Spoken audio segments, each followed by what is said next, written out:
nampak orang. Oh, itu baru nampak.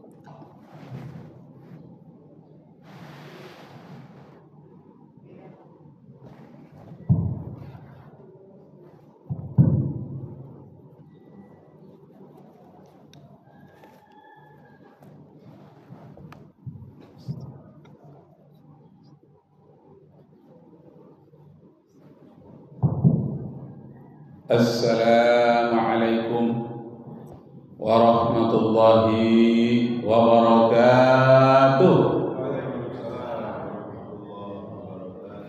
Nasykurullah syukran katsiran wa qara'atil hamdalah ala hidayatihi wa taufiqihi alladhi nahnu na'isu biha wa nusalli wa nusallimu ala sayyidina Muhammadin ala juhdihi wa bazlihi litablighi syara'illah hidayatal.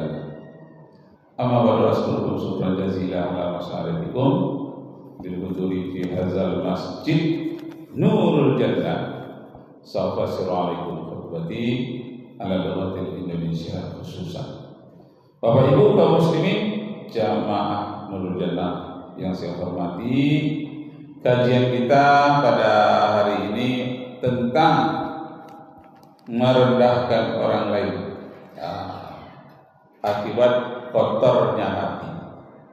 Jadi kalau hati kita kotor, kita bisa nilai sendiri apakah hati kita itu bersih atau kotor. Bagaimana kita menyeleksinya? Hati kita itu kotor atau bersih? Menyeleksinya adalah ketika kita memandang, dalam pandangan kita itu merendahkan orang lain. Di saat itulah hati kita kotor. Jadi orang lain dalam pandangan kita itu rendah saja, kita saja yang paling tinggi. Nah, di saat itu hati kita itu kotor. Kenapa? Karena itulah sifat yang paling menonjol pertama di dunia ini. Bahkan di dalam surga, sifat iblis yang menyatakan ana khairum minhu, aku memandang rendah Adam dan Hawa kehadirannya di dalam surga. Saya yang lebih baik daripada dia.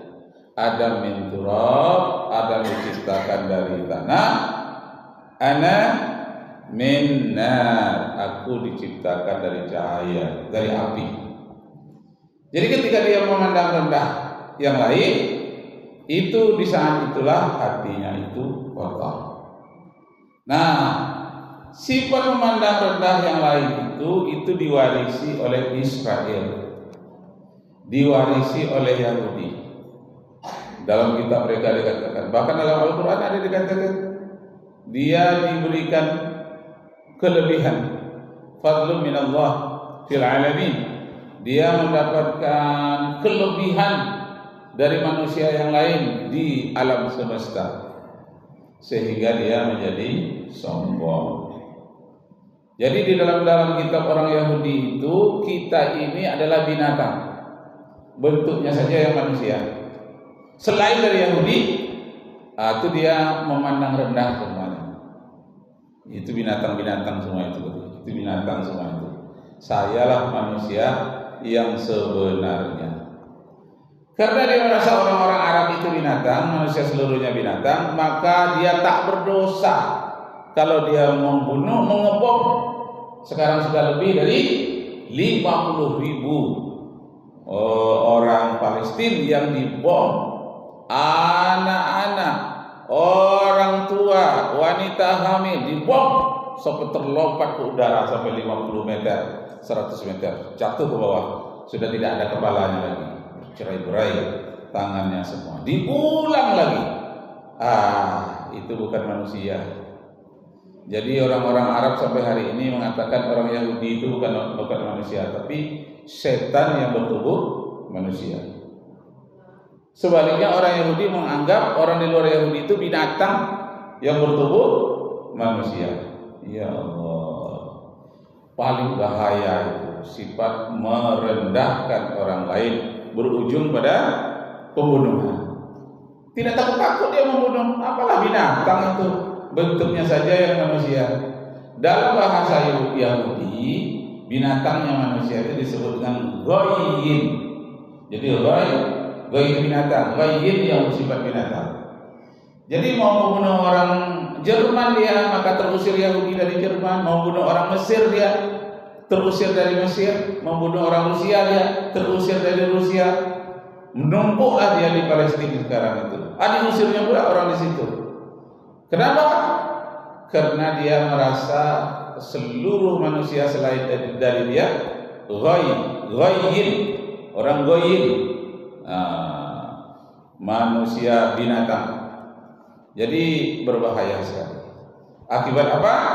Kotornya hatinya. Otaknya cerdas, hatinya kotor. Masya Allah. Paling berbahaya orang yang cerdas kalau hatinya kotor. Jadi orang Yahudi itu termasuk kita juga diperingatkan oleh Imam Al-Ghazali. Hati itu terbagi 3. Yang pertama namanya qalbun maridun, hati yang sakit. Ini hati yang sakit ini. Hati yang sakit itu enggak ada yang benar, salah semua. Orang doa bersama salah juga, orang baca kunut salah juga, orang baca Yasin salah juga, orang maulid Nabi salah juga, peringatan nuzul Quran salah juga, Isra Mi'raj salah juga, orang baca salawat salah juga, orang baca berjanji salah juga, salah semuanya. Itu hati yang kotor, hati yang tidak jernih. Kalau ditingkatkan lagi, itu bisa membunuh orang. Itu ada orang membaca selawat di Arab pada abad yang ke-18 dibunuh.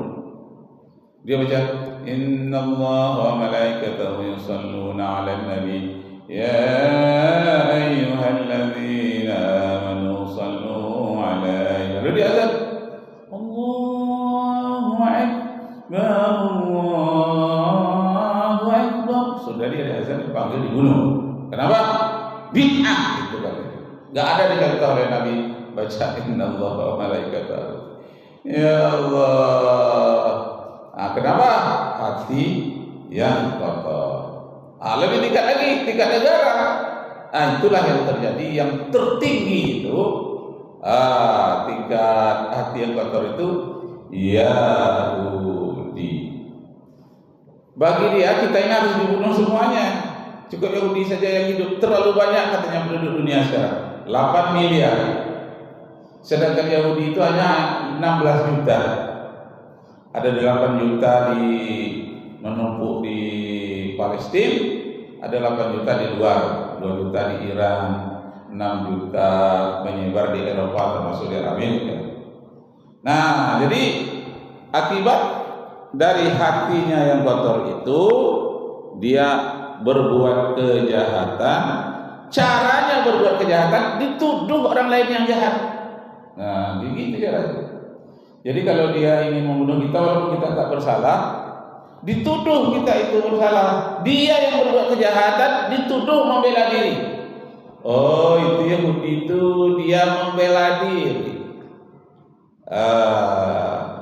Jadi padahal dia kalau dia merampok dituduh bahwa orang itu mencuri barang dia, maka dirampok.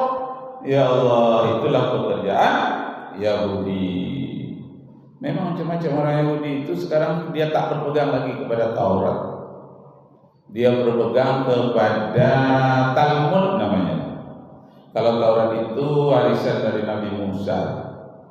Nama kitabnya yang sudah diterjemahkan dalam bahasa Indonesia, kitab pertama Genesis, artinya kejadian. Kitab Kejadian, Ulangan, Imamat, Yosua, sampai kitab Hakim-Hakim. 66 kitab. Nah, itu tidak dipegang. Yang dipegangnya apa? yang dipegangnya namanya Talmud. Talmud itu adalah fatwa-fatwa dari rabi-rabi Yahudi. Itu yang dipegang.